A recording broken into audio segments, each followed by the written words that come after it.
Donc on a récupéré pas mal de données à l'intérieur voilà, du body. Alors par contre, je ne sais pas si on a un ID à proprement parler parce que, bon, comment est-ce qu'on va faire pour trouver cet élément dans la base de données? Je ne sais pas, puisque vous voyez que ce qui nous passe dans la requête là, il nous a envoyé un name, un manufacturer, une description, un user ID, mais il nous dit absolument pas, où est-ce qu'on récupère cet ID? Ah oui, on le récupère dans l'URL là-haut. Oui, d'accord. D'accord, donc lui, en fait, lui, il n'est pas sur le body. Voilà, le ID, il est là. Donc ça, ce n'est pas dans les bodies, c'est ce qu'on appelle, il est dans les params, ça.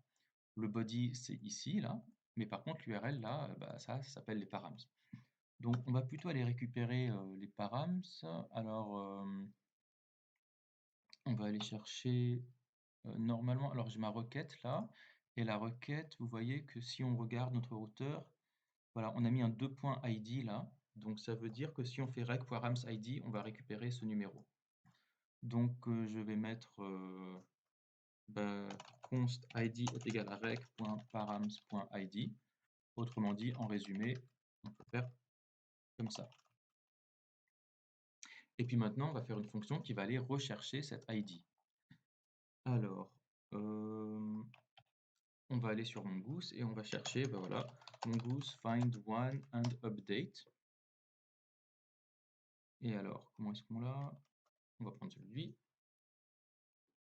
Et on a, voilà, find one and update. Alors, j'ai pas envie de lire tout ça, mais voilà, character.find one and update.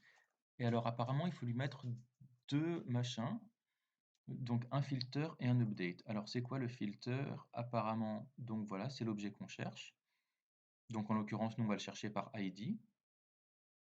Et ensuite, update, ce sera quoi? Ah, d'accord, donc vous lui passez la propriété que vous voulez lui modifier. Ok. Alors, hmm, find one and update, ouais. Mais connaissant Mongoose, je suis sûr qu'ils nous ont filé une autre méthode qui serait genre find by ID and update. Ça m'étonnerait pas qu'ils nous aient fait un truc comme ça, là. Find by ID and update. Est-ce qu'ils nous l'ont? Voilà, regardez. Ouais, j'étais sûr qu'ils en avaient une. Find by ID and update. Alors, comment est-ce qu'ils font chez eux? Voilà, find by ID and update. Voilà, et donc juste on lui passe un ID et ensuite on lui passe bah, ce qu'on veut modifier. Et alors apparemment, vous pouvez aussi lui passer, alors comme d'habitude, un troisième argument qui sera une fonction de callback. Ça veut dire quoi faire une fois qu'il a terminé. Mais nous, on s'en fout de ça puisqu'on a décidé de travailler en promesse et donc on n'aura pas besoin du troisième argument, hein. Parfait, donc c'est find by ID and update. Alors, eh ben, on va aller chercher donc product.find by ID and update. On va lui passer l'ID. Et ensuite, c'est quoi qu'on va lui passer? Eh ben, moi, je pense qu'on pourrait lui passer tout ça, hein. On va lui prendre tout ça.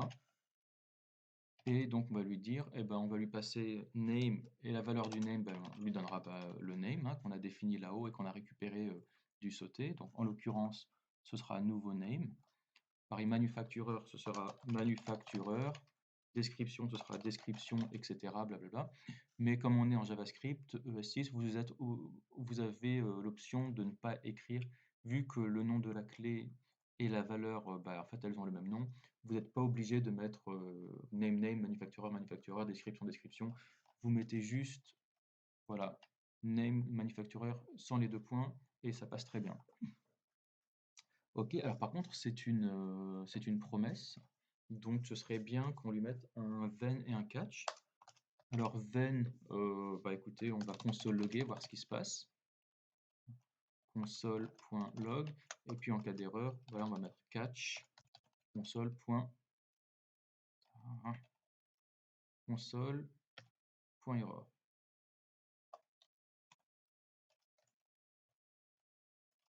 Ok.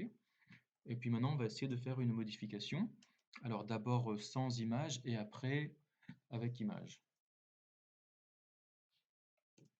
Il risque d'avoir peut-être des soucis, hein, puisque Qu'est-ce qui se passe? Ouais, le file il risque d'être vide. Donc peut-être qu'on aura un petit problème sur le console log, mais bon, écoutez, hein. On va aller là, et puis je vais lui dire encore plus nouvelle description. Et encore nouveau name. Voilà, on efface tout, et on fait un submit. Voilà. Qu'est-ce qu'on a dans le payload? Ah, alors on a du form data, ok. Alors, new game, ça va donc aussi passer l'image, alors que je ne l'avais pas modifié, c'est bizarre, ok, bon. On va là-dedans, et alors, qu'est-ce qu'il nous a dit? Find by ID and update, ID machin, then console log. Alors, est-ce qu'il nous a logué quelque chose? Alors, on commence à avoir beaucoup de console log, on va retirer les autres console log, hein. On va chercher les consoles. Connected to Mongo. Voilà, alors lui, find by ID, ouais, bon, à la limite, lui, on peut le laisser là. Body file, lui, on les laisse. Bon, alors là, au lieu de console log, je vais lui dire, je vais lui rajouter un. Je vais ouvrir ce console log. Je vais faire res, on va l'appeler res, hein. On va le mettre console log de res, sauf que juste avant, on va rajouter find one and update. Techniquement, c'est find by ID and update, mais bon, on s'en fout. Alors, regardons. Donc on refait notre submit, comme ça. Alors qu'est-ce qu'on a? Voilà, find one and update. Vous voyez qu'il nous a bien renvoyé tout un objet. Bon, c'est parfait, avec le encore nouveau name et encore le plus nouvelle description. Ok, l'image URL n'a pas changé. Donc qu'est-ce qui se serait passé maintenant si j'avais modifié cette image? Bon, je viens de créer une nouvelle vignette là, donc on va prendre lui. Et alors, je vais aller sur Modify, hop. Et en fait, je crois que l'autre, il est en train de me modifier l'image, hein. Bon, on va dire que je vais juste lui changer, je vais lui mettre New Name, voilà. Et je ne vais pas toucher à l'image. On va voir ce qui se passe. Submit. Alors là, il me fait un put, internal server error, ok. Et le payload, voilà, on voit qu'il ne nous a pas passé d'image. Ok. Alors, pourquoi est-ce qu'on a internal server error? Et oui, voilà, donc c'est le JSON.parse qui déconne. Parce que voilà, c'est le body.sauté. Alors effectivement, il n'a pas trouvé de body.sauté dessus. Donc, parce que là, je n'ai pas passé d'image, donc forcément, voilà, il n'est pas content. Alors, je vais lui dire if body.sauté différent ou égal à nul. Voilà, je vais lui dire const sauté. Alors, on ne peut pas faire un const à l'intérieur d'un if. Donc, je vais plutôt mettre un let sauté ici. Et là, je vais retirer le const. Voilà, je vais faire comme ça. Donc, je vais lui dire, voilà, tu vas faire un sauté. Et si dans le body, tu as une propriété qui s'appelle sauter, et ben, tu parses le contenu et tu le mets à l'intérieur de la variable. Ok, maintenant, on va refaire new name 2. Voilà, on resubmit. Qu'est-ce qu'on a dans le payload? Voilà, new name 2, il est bien là. Et alors là, on a encore un problème. Cannot destructor name of sauté as it is undefined. Ah bah oui, c'est vrai que tout ça là, const name. Ah oui, donc dans le sauté, oui, il n'existe pas. Donc, ouais. Donc ce if là, on va devoir le gérer. On va devoir le gérer. Alors, on est obligé de le mettre plusieurs lignes dans le if, donc je vais rajouter des accolades. Hop. Et puis ça, je vais faire comme ça.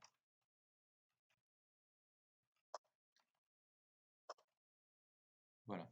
Donc if body.sauté différent de nul, bah const. Ah oui, alors là on risque d'avoir encore le même problème. Je ne pense pas qu'on puisse faire du const à l'intérieur de. Je pense pas qu'on puisse faire du const à l'intérieur de. Oui. Je pense pas qu'on puisse mettre du const à l'intérieur d'un if. Je suis pas sûr de ça. Est-ce qu'il me donne un problème? No value exist. Ah bah oui, forcément, find by ID and update. Lui, vu que j'ai mis ces consts-là à l'intérieur d'un if, bah là, quand il cherche à les passer à find by ID and update, il les trouve pas. Bon. On va gérer les deux cas un par un. Pour commencer, on va gérer le cas le plus simple, autrement dit celui où il n'y a pas d'image.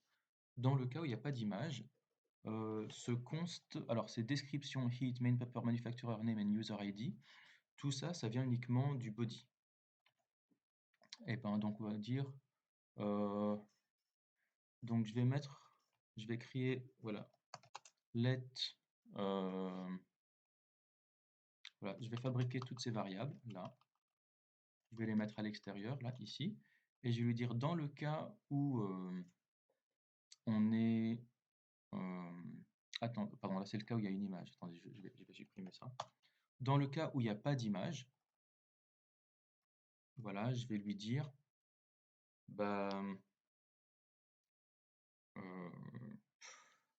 dire if body.sauté existe, en gros, je vais lui dire, bon, voilà, je vais lui dire image. Ouais, en cas, donc on va dire, ouais, on va gérer le cas pour l'instant où il n'y a pas d'image, hein. Donc on va lui dire let name est égal, voilà. On va dire let name, voilà, name est égal à bah, sauté.name. Et puis je vais faire pareil avec tous les autres là. Je vais lui dire manufactureur égale à sauté manufactureur. Description est égal à sauté.description. Main paper est égal à sauté.main paper. Et puis heat est égal à sauté.heat. Et puis on va aussi faire user ID est égal à sauté.user_id. Object is possibly undefined, oui mais non, t'inquiète pas, c'est bon. Voilà, et donc par défaut, voilà, donc je fabrique let name machin, et puis je lui dis name est égal à sauté.name, manufacturer égal à sauté manufacturer. Alors pourquoi est-ce que je mets pas tout de suite const name est égal à sauté.name? Pourquoi est-ce que je le fais en deux fois comme ça? C'est parce qu'on va devoir rajouter une condition un petit peu plus tard, hein, selon qu'il y ait une image ou pas. Ok, donc en tout cas, si je fais comme ça, moi, a priori, je pense que ma fonction, elle marche. Donc on va retourner là-dessus, je vais lui dire new name 3, description, new description, allez, on va mettre 3 aussi. Voilà. Et si on regarde dans le network, si je fais un submit, alors là, non, erreur. Ah, c'est quoi le problème? Cannot read properties of name. Sauté.name. Ah oui, alors attendez, oui, parce que là... oui, oui, oui, oui. Bah oui. Ce qu'il faudrait là, on ne voudrait pas sauter en fait. On voudrait que ce product, on pourrait, ce serait plutôt rec.body. Bon, écoutez, je vais dire let sauter est égal à rec.body pour l'instant. Puisque voilà, on est en train de travailler sur le body, hein. Allez, on va lui dire donc submit. Là, ok, déjà il n'y a pas d'erreur. Il a envoyé tout ça. Et nous, qu'est-ce qu'il a? Ok, donc il a fait un find one et un update, et puis il a bien mis... Alors, est-ce qu'il nous a logué ça? Alors, attends. Find one ID, ok. Update, le name, manufacturer, description, sauté main paper, ok. Alors, j'ai l'impression que c'est encore les anciennes valeurs. Mais alors, si je regarde la base de données, est-ce qu'il m'a mis les nouvelles valeurs? On va voir. Oui, voilà. Vous voyez que dans la base de données, en fait, il m'a bien mis new name 3, new description 3. Donc ça, en fait, c'est bien passé. C'est juste que, en fait, la valeur de retour, bah, il nous envoie la vieille valeur. Il nous envoie la vieille valeur plutôt que la nouvelle. C'est un peu dommage, mais bon, écoutez, ça marche. Bien, maintenant, il faut aussi gérer le cas où on va gérer le cas où, en fait, on a une image. Alors, si on a une image, comment est-ce qu'on ferait pour voir ça? Je pense que ce serait donc apparemment donc dans le rec.file, on aurait quelque chose.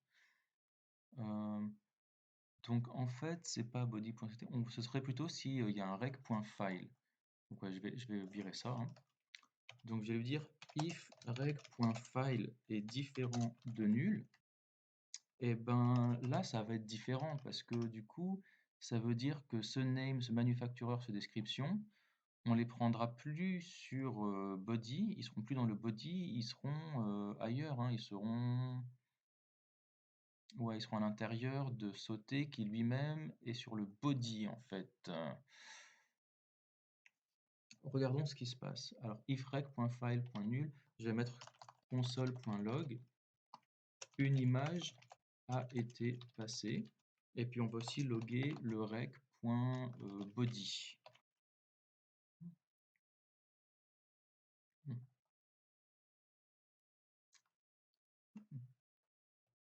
Alors allons-y, lui donc on va lui mettre new name 4, et puis l'image on va la changer.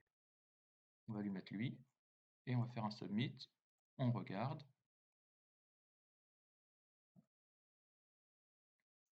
Et hop, qu'est-ce qui se passe ici? Voilà, je lui dis, il me dit une image a été passée, et donc on est bien là dans le rec.file, et il me montre le rec.body, ok, et donc le sauter. Donc voilà, avant on avait un let sauter qui est égal à rec.body, mais maintenant vous voyez qu'en fait ce sauter il est lui-même à l'intérieur de rec.body, donc c'est peut-être pas top. Hmm, pour refactorer un petit peu, on va dire que je ouais, en fait, là maintenant en fait notre sauter c'est rec, avant c'était rec.body, vous voyez.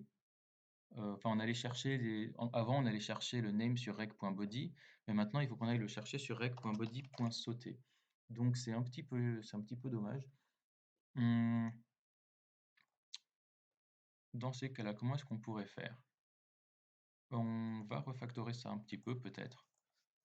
En gros, je vais lui dire, hum, j'aime pas ce nom sauter là. Je vais plutôt, on va l'appeler product, tout ça, hein. Product, voilà, c'est égal à rec.body. Mais voilà. On va faire comme ça.